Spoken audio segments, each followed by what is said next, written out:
In part 2 of chapter 3, we're going to continue with learning how to plan nutritious diets. One of the most important things is meal prep.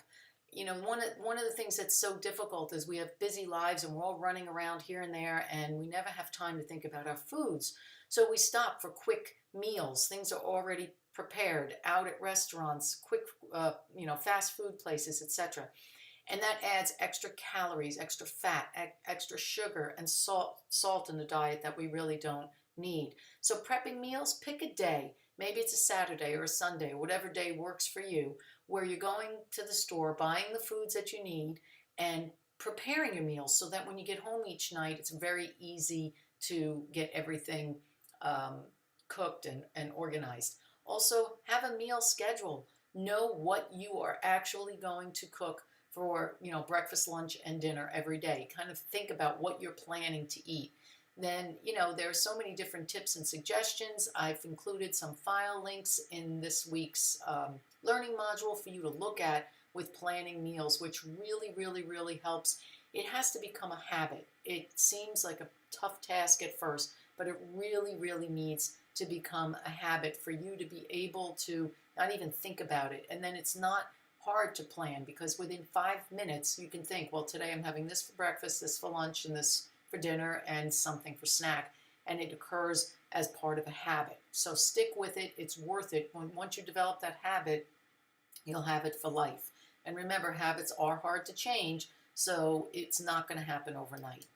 When you're planning for your diets, you need to know how to read food labels. The Nutrition Facts panel is very important in providing information about the content of the nutrient content of foods, specifically packaged foods. It lets you know the serving size and the number of servings in a package.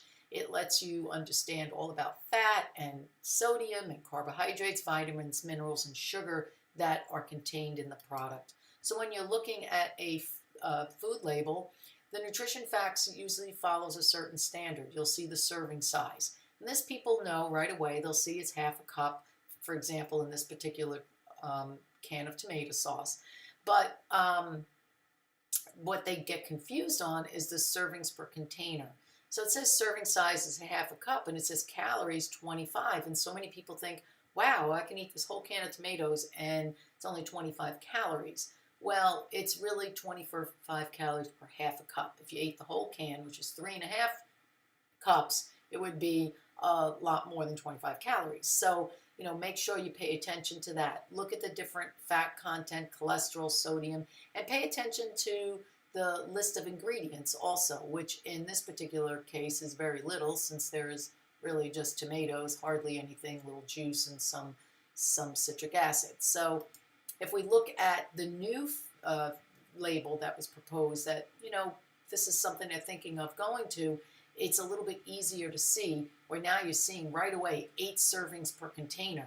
So that stands out more than just serving size of 2/3 of a cup. So when you're looking at this, you're not thinking 230 per container. You're thinking about it per 2/3 a cup. So that's a newer label that they're thinking of using.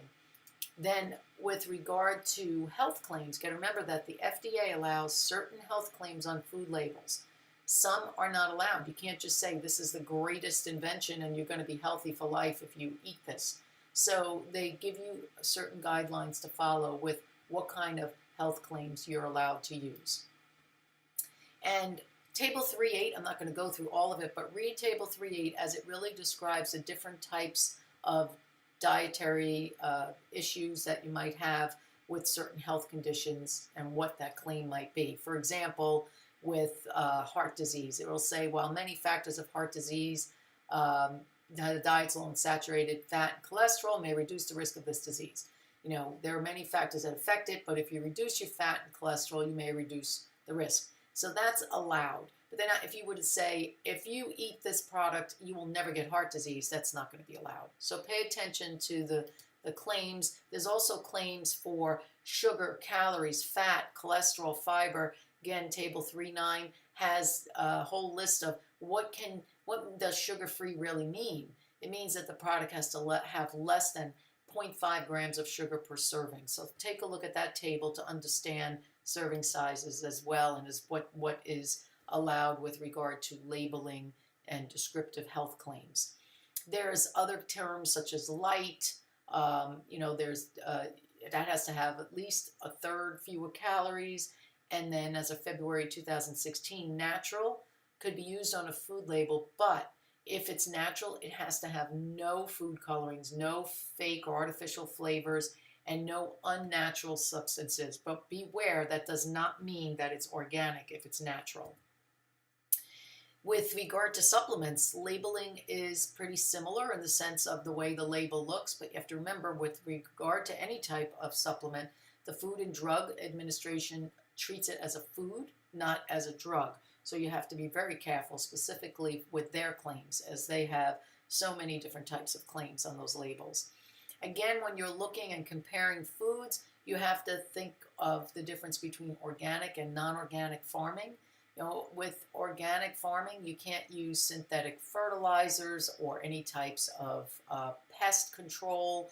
No GMOs are allowed, no use of growth hormones or antibiotics, no food irradiation. So these are things that are important in planning your diet. Are you interested? Is it worth it for you to seek out the organic food, which might be a little bit more expensive, maybe more harder to find, doesn't last as long, but it's a healthier option. So is that worth it for you? Think about that when you're planning your diet.